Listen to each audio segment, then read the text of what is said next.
ಮಹಿಳೆಯರು ಇತರರನ್ನು ಬೇಗನೆ ನಂಬುವುದರ ಹಿಂದೆ ಆಳವಾದ ಜೈವಿಕ ಮತ್ತು ಮಾನಸಿಕ ಕಾರಣಗಳಿವೆ. ಮುಖ್ಯವಾಗಿ ಬಯೋಲಾಜಿಕಲಿ ಮಹಿಳೆಯರಲ್ಲಿ ಆಕ್ಸಿಟಾಸಿನ್ ಎಂಬ ಹಾರ್ಮೋನ್ ಅಧಿಕ ಪ್ರಮಾಣದಲ್ಲಿ ಇರುತ್ತದೆ. ಇದನ್ನು ಸಾಮಾನ್ಯವಾಗಿ ನಂಬಿಕೆಯ ಹಾರ್ಮೋನ್ ಎನ್ನಲಾಗುತ್ತದೆ. ಇದು ಮೆದುಳಿನಲ್ಲಿ ಭಯವನ್ನು ಕಡಿಮೆ ಮಾಡಿ ಇತರರೊಂದಿಗೆ ಬಾಂಧವ್ಯ ಬೆಳೆಸಲು ಪ್ರೇರೇಪಿಸುತ್ತದೆ. ಸೈಕಾಲಜಿಕಲಿ ನೋಡೋದಾದರೆ ಮಹಿಳೆಯರಲ್ಲಿ ಸಹಾನುಭೂತಿ ಮತ್ತು ಭಾವನಾತ್ಮಕ ಬುದ್ಧಿವಂತಿಕೆ ಹೆಚ್ಚಿರುತ್ತದೆ. ಇದರಿಂದ ಅವರು ಎದುರಿಗಿರುವವರ ಮಾತುಗಳನ್ನು ಮತ್ತು ಭಾವನೆಗಳನ್ನು ಸುಲಭವಾಗಿ ಒಪ್ಪಿಕೊಳ್ಳುತ್ತಾರೆ. ವಿಕಾಸದ ಹಾದಿಯಲ್ಲಿ ಮಕ್ಕಳ ಪಾಲನೆ ಮತ್ತು ಕುಟುಂಬದ ರಕ್ಷಣೆಗಾಗಿ ಇತರರೊಂದಿಗೆ ಸಹಕರಿಸುವುದು ಮಹಿಳೆಯರಿಗೆ ಅನಿವಾರ್ಯವಾಗುತ್ತಿತ್ತು.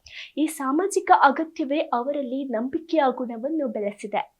ಮಹಿಳೆಯರು ಹೆಚ್ಚಾಗಿ ಮುಖದ ಭಾವನೆಗಳನ್ನು ಮತ್ತು ಧ್ವನಿಯ ಏರಿಳಿತಗಳನ್ನು ಗ್ರಹಿಸುವಲ್ಲಿ ನಿಸ್ಸೀಮರು.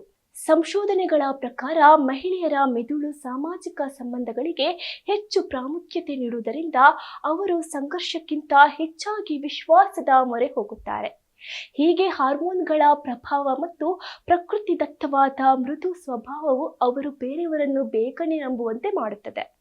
ಇದು ಅವರ ಅಜ್ಞಾನವಲ್ಲ, ಬದಲಾಗಿ ಅವರಲ್ಲಿರುವ ಅತೀವವಾದ ಮಾನವೀಯತೆ ಮತ್ತು ಸಂಬಂಧಗಳನ್ನು ಉಳಿಸಿಕೊಳ್ಳುವ ಗುಣದ ಪ್ರತಿಬಿಂಬವಾಗಿದೆ.